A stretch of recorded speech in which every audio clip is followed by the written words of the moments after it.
नमस्कार, बहुत स्वागत है आपका टीवी 27 न्यूज पर। मैं हूं आपके साथ योगेश पांडे। देश का आम बजट आज पेश होने वाला है। आम बजट को लेकर लोगों को बहुत सारी उम्मीदें हैं। आम बजट को लेकर लोग महंगाई से लेकर टैक्स में राहत की उम्मीद कर रहे हैं।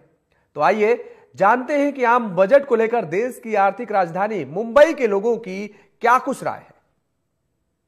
बजट 2025-26 से लोगों को क्या उम्मीद है, इसी पर हम बात करने वाले हैं। आपको बता दें कि वित्त मंत्री निर्मला सीतारमण 1 फरवरी 2025 को यूनियन बजट पेश करने के लिए तैयार है। देश भर में अर्थशास्त्री और इंडस्ट्री एक्सपर्ट्स बजट 2025 से बड़ी उम्मीदें लगाए बैठे हैं, जिनसे इंफ्रास्ट्रक्चर, एग्रीकल्चर और दूसरे जरूरी सेक्टर को तेजी से आगे बढ़ाने में मदद मिल सके। सरकार द्वारा बजट में इस बार रेलवे, सड़क और डिफेंस जैसी सेक्टर में निवेश पर फोकस रखने की लोग उम्मीद लगा रहे हैं। हमारे साथ इसी पर ज्यादा बात करने के लिए अमरावती जिले के अंजनगांव सुरजी से नीता बोचरे मैडम है, जो कि एक सोशल वर्कर भी है। सामाजिक कार्य में भी उनका अच्छा योगदान है। राजकीय क्षेत्र से भी वो जुड़े हुए हैं। हम आने वाले कल के बजट पर बात करने वाले हैं। ये बजट 2025 और 26 को लागू होने वाला है, जो कि कल फाइनेंस मिनिस्टर निर्मला सीतारमण पेश करने वाले हैं और देश की निगाहें इस बजट की ओर है।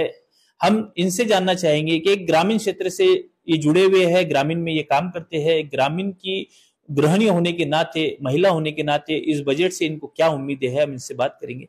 मैडम, कल बजट पेश होने वाला है, इस बजट से आपको क्या उम्मीद है, किस तरीके से बजट होना चाहिए? सबसे पहले मेरा नमस्कार, मैं नीता बोचरे। कल अपने पूरे भारत देश का बजट पेश होने वाला है। हमारी जो वित्त मंत्री है, फाइनेंस मिनिस्टर, वो ये बजट पेश करेगी और वो पेश करने का जो भी हमारा बजट के बारे में इधर जो चल रहा है, सबके दिल में बहुत है कि भाई हम कैसा करेंगे। सबसे ज्यादा तो सर हम लोग मिडिल कास्ट है। मिडिल कास्ट लोगों का बहुत सारे क्वेश्चन रहेंगे, बहुत सारे प्रश्न रहेंगे। तो उसमें से एक है कि भाई जो इनकम टैक्स है, वो इनकम टैक्स कम कर दिया जाए। जैसे 15 से 10% या और भी ज्यादा थोड़ा हो सके तो वो अगर कम कर दिया जाए तो थोड़ा सा हमको सहूलत मिलेगी और हम कुछ और ज्यादा कर सकेंगे। और दूसरा जो है, आपने बताया कि अभी मैं ग्रामीण से हूँ, तो ग्रामीण में आवास योजना हो गई या फिर घरकुल की योजना हो गई। वो घरकुल की योजना में जो पैसा आ रहा है, तो वो एकदम से मिलता नहीं है, और अगर मिला भी तो फिर उतने में उनका घर बनता नहीं है।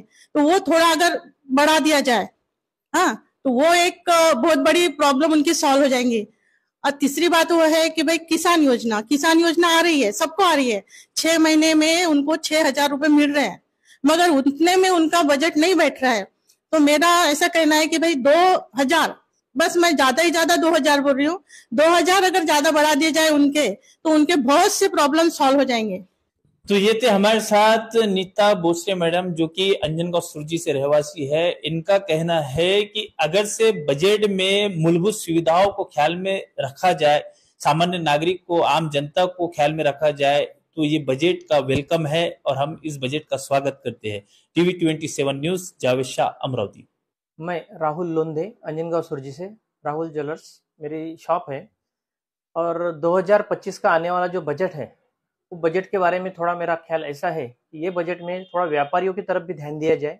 जैसे हर व्यापारी अपना टैक्स भरता है, टैक्स में थोड़ी जो बढ़ोतरी होती जा रही है उसमें थोड़ा कम किया जाए, ताकि जो चीज़ें हैं जो सामान्य नागरिकों को, जैसा हर रोज की डेली नीड्स की चीज़ें लगती है, किराना है, उसमें टैक्स कम हो तो उनको जैसा वो चीज़ें सस्ती पड़ेगी, यानी उनकी जेब पे ज्यादा भार नहीं पड़ेगा। क्या उम्मीद है आपकी बार जैसा बजट जो पेश होने वाला है, उम्मीदें हैं, क्या राहत मिलेगी? उम्मीद है कि यह आने वाला बजट सामान्य नागरिकों के हिसाब से बहुत अच्छा रहेगा। सरकार से उम्मीद है कि बजट में थोड़ा चीजें जो है वो कम होगी। जैसे कि अभी देखो, इलेक्ट्रॉनिक चीजों के बारे में देखा जाए तो काफी इलेक्ट्रॉनिक चीजें महंगी हो गई है, उसमें टैक्स बढ़ाए गए है। वो टैक्स कम करते हुए और ध्यान में लाया जाए, तो जैसा हर आदमी मोबाइल, लैपटॉप्स वगैरह यूज करता है, उसमें थोड़ा कम हो जाए तो उनको थोड़ी राहत मिल जाए। हर आदमी कहता है कि सब चीजें महंगी होती जा रही है, वो हिसाब से सरकार ने ध्यान देना चाहिए कि चीजें थोड़ी सस्ती करने के लिए क्या उपाय करना चाहिए। वो हिसाब से सरकार ने आम जनता की तरफ भी देखना चाहिए, व्यापारियों की तरफ भी देखना चाहिए, ताकि व्यापार भी उसमें खुश हो और व्यापार भी